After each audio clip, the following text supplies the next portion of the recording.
lies and leaves behind a set of manuscripts and lecture notes, which don't really get engaged with for about 200 years.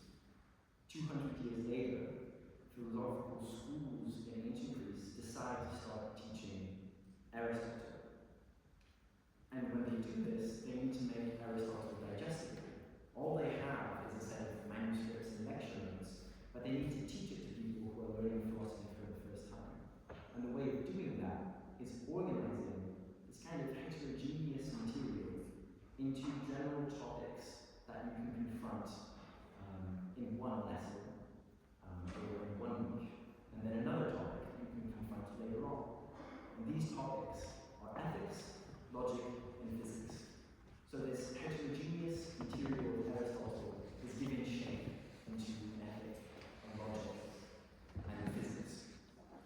The problem is that a good chunk of Aristotle's philosophy and a good chunk of the manuscripts that they inherited didn't fit into these three categories. And even more importantly, that philosophy that didn't fit into the three categories was what Aristotle called philosophy proper. It was what he saw as the most essential philosophical topic. And yet, when we were giving shape to his manuscripts, we couldn't accommodate for that. I quote here about Heidegger's analysis of the situation. I quote, "We must be quite clear about the situation. What is essential in philosophy could not be accommodated. The philosophy of the schools fell into embarrassment in the face of philosophizing." So what they did was they gave a name to this material that they didn't know how to deal with, that roughly captured what it was most similar to. Philosophy proper, they thought, was most similar to physics, or the Aristotelian material that was called physics, but it dealt with more fundamental themes that seemed related to what his writings on physics dealt with. So they called it metaphysics. At this point, metaphysics just meant it will be taught to students after they've done physics. Start them with the easier stuff, and then when they're comfortable with that, we'll move on to metaphysics, which just means philosophy proper. Later, with Thomas Aquinas, Aristotle becomes received and canonized in the Christian tradition. When this happens, Heidegger thinks that a decisive event occurs which still impacts how we do philosophy today. Metaphysics, which is a term that in ancient Greece just indicated a curriculum, a way of going about learning Aristotle, was given philosophical import. And metaphysics, was taken to mean beyond, behind. So philosophy proper, in the medieval reception, was understood to be philosophy that asked about beyond the physical, behind the physical. Of course, this reception is Christian, and so you can see how Aristotle fit in really well upon this reading of how he understood philosophy proper to look. I quote, "Metaphysics becomes entitled for knowledge of that which lies beyond the sensuous, for the science and knowledge of the supersensuous." And Aristotle says that this, in some ways, decides the fate of philosophy proper in the West. So what happens here is that a way of, again, deciding how Aristotle should be taught is taken to be the necessary way in which we must go about doing philosophy proper. But investigating those things which are beyond the physical is a pretty contingent interpretation of what philosophy proper should be doing. So what happens is, in this story that Heidegger is telling, a seemingly a random way of going about the serious business of philosophy becomes essential to philosophy. Heidegger, interestingly, cites Kant as one of the few thinkers who was able to see what was going on here and actually raise the question of what metaphysics was. So he sees Kant as a very positive figure in the story who fought against this dogmatic interpretation of what philosophy is. I want to push back a bit here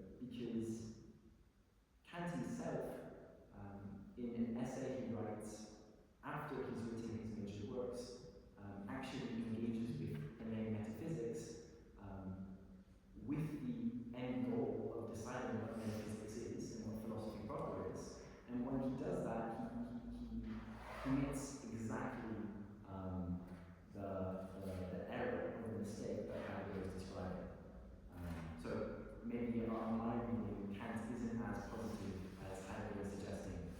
And he really does sort of an emblematic, he is an emblematic instance of precisely the problem that we're talking about. I quote, "The old name of the science, metaphysics, already gives a pointer to the kind of knowledge at which its aim is directed. The purpose is to perceive unreasonably beyond all objects of possible experience. It is a science of progressing from knowledge of the sensible to that of the supersensible." So this concludes the story, the extended anecdote that you might want to tell your aunt, that Heidegger gives in 1929. From it, I want to extract two general things. One, metaphysics is the name of the problem. It isn't a clear domain of philosophy that we can begin doing and trust the guidelines that it gives us. But instead, to do metaphysics means to try to figure out actually what philosophy proper is. Two, the decisive moment in the story, which I kind of glossed over, was the moment that Aristotle's writing was canonized by ancient Greek schools. What he describes this as being is Aristotle's thinking goes from being rooted, a thinking which is rooted, to a thinking which is rootless. I don't want to define these words. I think they'll become clearer as we move on. But it's just from what we've said so far, and especially when you circle back to that initial quote, quote 2 on the handout, where the word metaphysics is seen not to be a final word, I think that the imagery of rootedness and rootlessness might make slightly more sense. Aristotle was thinking and wrote about his thinking. That thinking was then transmitted and taught and institutionalized. And in doing that, the rootedness of his thinking was lost. And I imagine here maybe an idyllic image in my head of Aristotle thinking through these issues and doing something very primordial, confronting the problems of philosophy, and then that just being written down and learned off by memory, by students 200 years later. So right now it's really all indicated by the rooted and rootless distinction. But we'll be circling back to that for however as long as I speak, and trying to fill those ideas in a bit more. So, on the social media post that we did a few days ago, in the abstract, I said that I wanted to read Heidegger as giving a very original answer to a question which is relevant to all philosophy students, whether or not they're interested in learning philosophy. And that question is, what does it mean to inherit a tradition? What is involved in doing so responsibly? I think, or I hope, that the anecdote I just told of the transmission of the word metaphysics should prompt us to ask this question. We are students coming to university to be taught philosophy, but the philosophy that we're being taught, the philosophy which is being handed down to us, might not understand itself, and might not understand what philosophy should be doing. We as students have a difficulty in needing to simultaneously learn philosophy and be trained in philosophy, whilst at the same time critically engaging with the philosophy that is being taught to us, critically engaging with the tradition that we are inheriting. And I want to try to spell out a Heideggerian explanation of how we might want to go about inheriting philosophy. And it's this in particular which I think is relevant to all students. Move to the second page of the handout.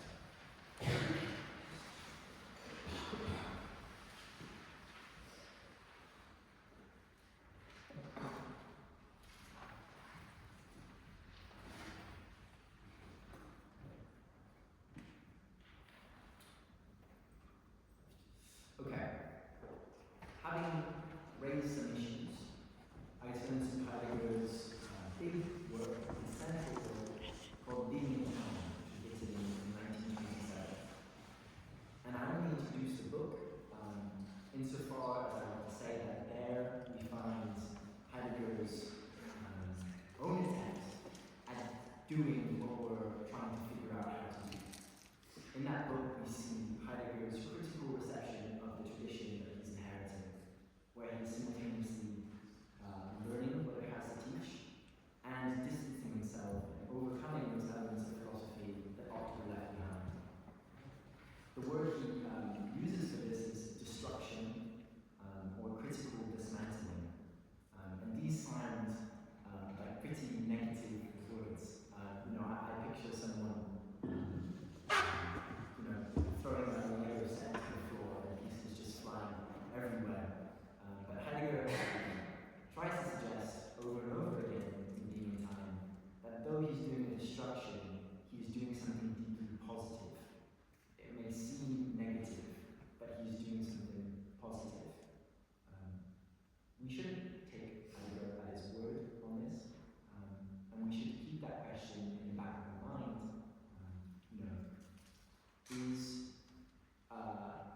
Does a critical reception of tradition leave tradition standing, or are we just destroying for the sake of destroying?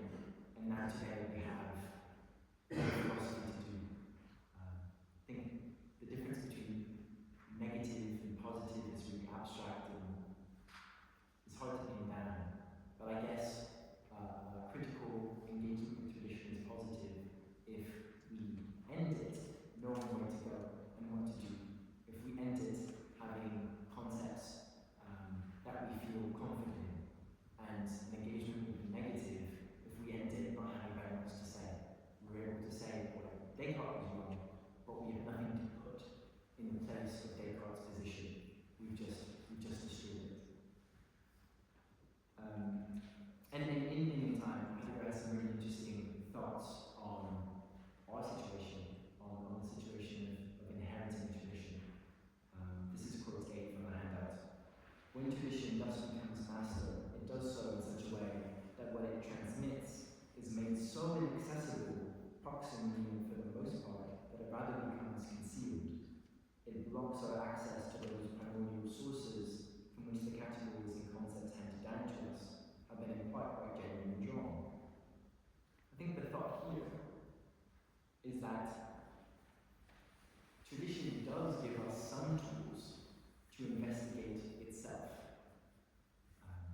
Tradition gives us some disciplines and some theoretical approaches to engage with tradition itself. But these approaches might actually hide what tradition is. This is again quite abstract and I'm not expressing it very clearly. But I think the idea would be that the more that we entrust to tradition the investigation of itself, the more we're actually being kept from doing the sort of act or investigation that Heidegger is encouraging us to do.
something is limited, when we have performed a genuine critique of something, in doing so, we already surpass that which we have critiqued.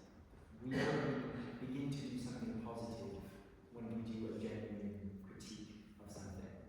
And on Hegel's line, and this is how I'm portraying him, if Heidegger does a genuine critique of tradition, or if we were to do a genuine critique of tradition, we needn't worry about the positive element, because if we really get down to the nitty-gritty and understand what's genuinely wrong or misguided in the tradition, in the very act of doing so, we'll find ourselves with new concepts. And to add maybe a meta level here, if we find that Heidegger does do a positive, if Heidegger does do a convincing critique that we find to be fundamental, that doesn't produce a positive philosophy, then we might wonder if Hegel is correct in making this assertion. So I want to keep sort of both sides of that in view as we continue on. As I've hinted at a few times, experience is quite important here. I haven't substantiated what that means or how it's important, but I know because Heidegger's been speaking about experience. It's experience, where experience is the place where we decide if a concept or a philosophy is rooted or rootless. And I want to bring that in and stop ignoring it, and I want to claim that experience is precisely the battlefield in which Heidegger wishes to inherit philosophy. His way of doing that is called phenomenology, which is a technical term and has both connotations and would require me to bring in a lot of baggage from 20th century German philosophy. So I kind of want to ignore the word phenomenology and just talk about experience, but know that this will be one side in which this talk is superficial and which will require you, if you're interested, to research it in your own time. So what do I mean by experience? What do I mean by experience being the battlegrounds in which Heidegger does his confrontation with tradition? I think one way of explaining what he might be doing here is through Wittgenstein, in a quote which I have translated over and over again to try to come near to the meaning I'm trying to get to have, not speaking any German. I quote, "The work of the philosopher is gathering together reminders. Philosophy is supposed to remind us of what we already know, or good philosophy is supposed to remind us of what we already know." On this line, if a philosopher is someone who builds systems, the building blocks of that system must be reminders of things that we already know, but in our everyday lives, perhaps in a more Heideggerian sense, philosophy is supposed to remind us of what we already know, despite the fact that what we already know is hidden by tradition and by rootless concepts. This next part of my talk will be an extended example of an experience that I hope we can all relate to. And I want to unpack this example with the end goal of deriving from it some of Heidegger's key concepts. I haven't prepared this part of this talk, in part because I hope that this is a natural experience, that we can talk about the example I'll give, and in doing so, find ourselves knocking on Heidegger's door. Hopefully, in an experience that I'll give, you'll feel reminded of something that you already know, but didn't know that you knew because you were thinking about your experience using rootless concepts, using concepts that we might want to discard and replace with the concepts that are introduced. The example which Heidegger gives is of a carpenter in their workshop. So I just want you to picture a carpenter in a workshop with their tools, maybe a big table, a door that they might be working on, a window. In the conceptual scheme of logic, how would we describe what's going on in that room? We would label each object, including the carpenter, as a subject that we can predicate, and we would list a set of predicates surrounding each object. So the carpenter is there, they're 38, they have a certain weight, and they have a certain head. They're working at a table which is this wide, weighs this much, is made out of these materials, and you go on and on describing the whole room in that way. So that's one model of describing that experience. That's the model that we inherit from logic.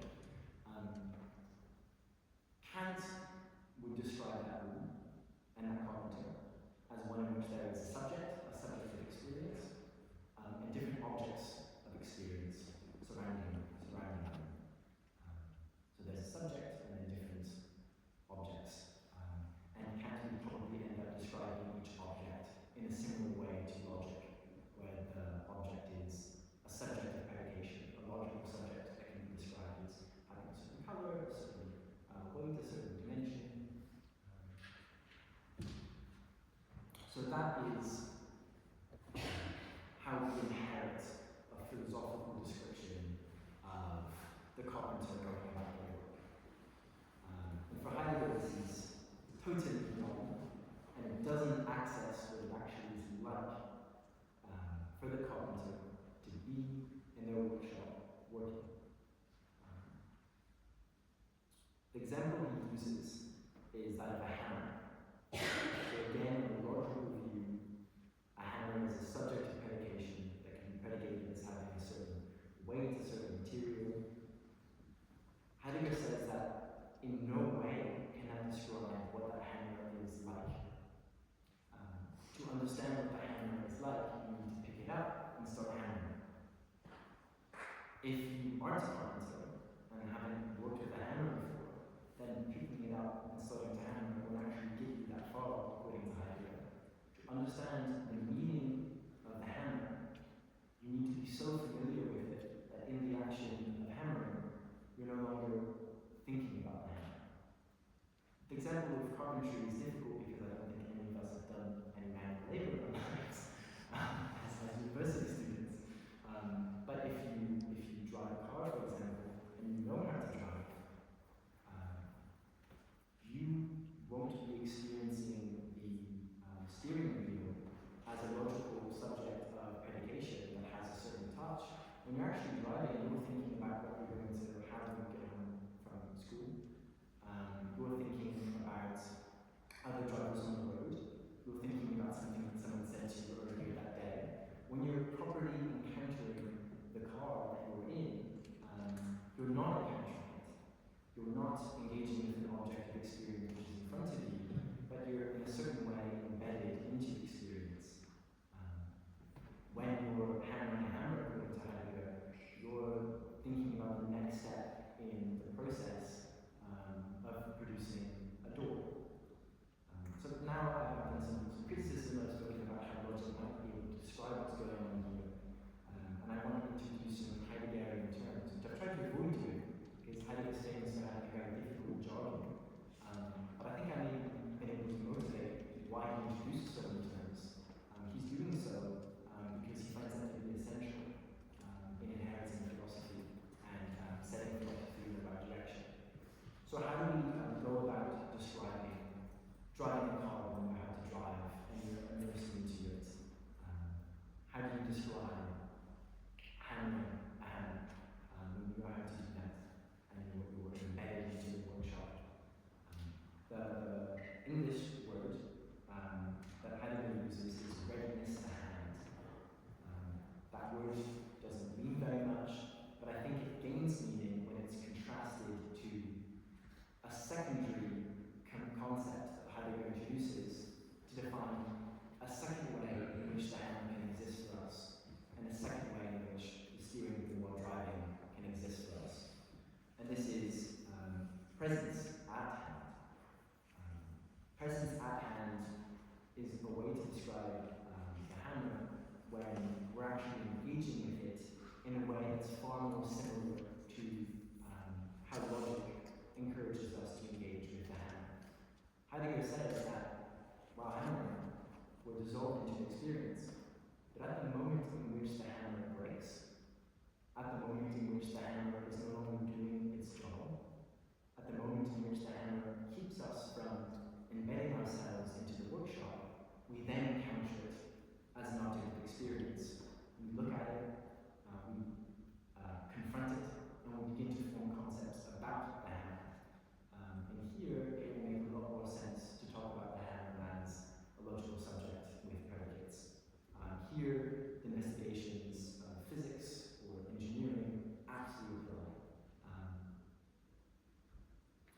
had sort of two words to describe what traditionally we call object or object of experience. The first one is readiness to hand, and that picks out the way in which we encounter objects every day, in our everydayness, which is Heidegger's word of choice to describe our experience in which objects as they mostly are, present themselves to us. And then presence at hand, which indicates the object that tradition has focused on. The object, the broken hammer, your car when it's stolen. So, in a sort of funky way, I think I'm able to extract two Heideggerian substitutions for dogmatic concepts, or for maybe partially valid concepts. You know, the concepts of logic apply to the broken hammer here, and Heidegger acknowledges that, but they don't apply to how the hammer is for us in our everyday experience. Again, we see this positive and negative tension. Logical concepts don't apply to everyday experience, but they do have a restricted validity, and they work perfectly well for describing reality. The two more interesting concepts that Heidegger introduces, the two concepts that were most consequential for philosophers reading Heidegger in the 20th century, are the words that he uses to describe us and our way of being in the world. The first word is Dasein, which is kept in its German in English discussions of Heidegger because it's a bit hard to translate in an elegant way. It would mean something like, well, it means being there, or there being. But I think it's almost helpful to keep it in the German and make it a mysterious word so that you have to investigate what it means, and in doing so actually confront Heidegger's definitions and presentations of it. If it was a word that we had encountered before, we would bring a lot of presuppositions and maybe not access what Heidegger is saying. So Dasein is Heidegger's replacement for us, for the Kantian subject that is experiencing objects in the room, for the subject of predication that I am. He doesn't want to use the word human being, he doesn't want to use the word subject, he doesn't want to use the word person, he definitely doesn't want to use the word soul or consciousness. He wants to use the word Dasein. And I think he does this because of that hyphen between being and there in the English. We're forced to hyphen it, in part because Dasein one word and translated into two, but more importantly because he's trying to indicate a unitary phenomenon, which is us. Our existence as the carpenter in the workshop is inseparable from the there of us. Our being is there in the workshop. And this is usually grasped as a secondary thing by the tradition, where a subject has a certain spatio-temporal place, where a subject that can be predicated as being in a carpenter shop, but Heidegger wants to replace that and suggest instead that we are Dasein, that we are being workshop. And his way of really extrapolating that core innovation in the term Dasein is in the expression being in the world, which he describes as the basic state of Dasein.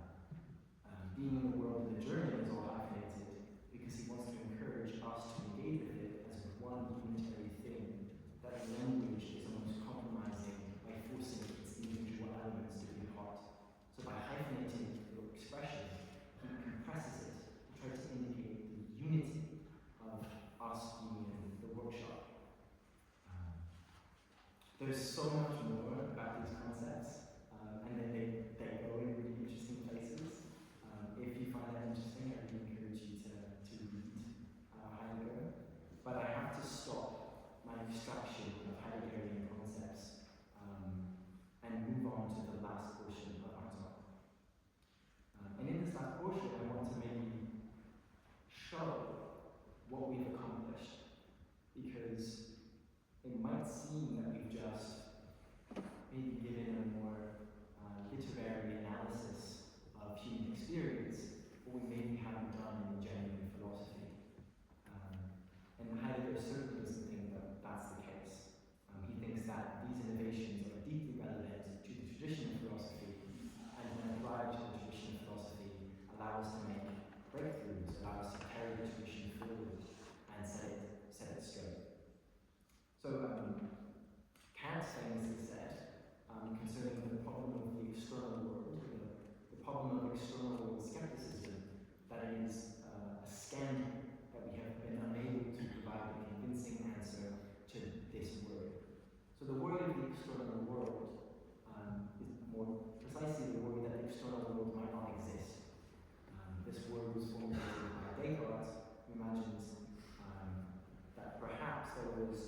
hopefully, in the example of the carpenter, I've been able to draw out a bit of what it means, what Heidegger means by the term Dasein.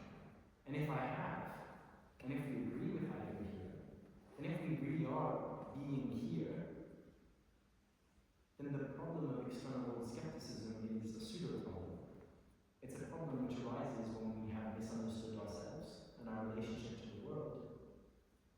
And upon critically inheriting tradition, this problem falls away. His actual discussion of Kant's solution is to say that if we look at the presuppositions of Kant's solution and the presuppositions of those presuppositions, the problem would fall away.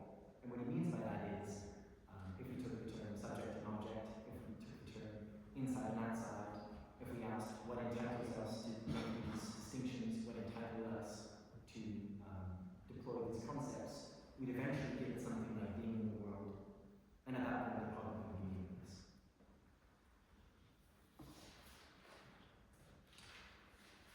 There's a sense in which this talk is deeply ironic. We've been asking the question of how best should we inherit tradition? How do we go about inheriting philosophy?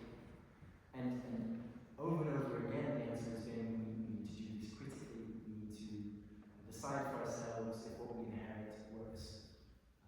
The answer which Heidegger gave was turning to experience and deciding if what we inherit actually expresses what we find there. If it does, great. If it doesn't, we need to replace it.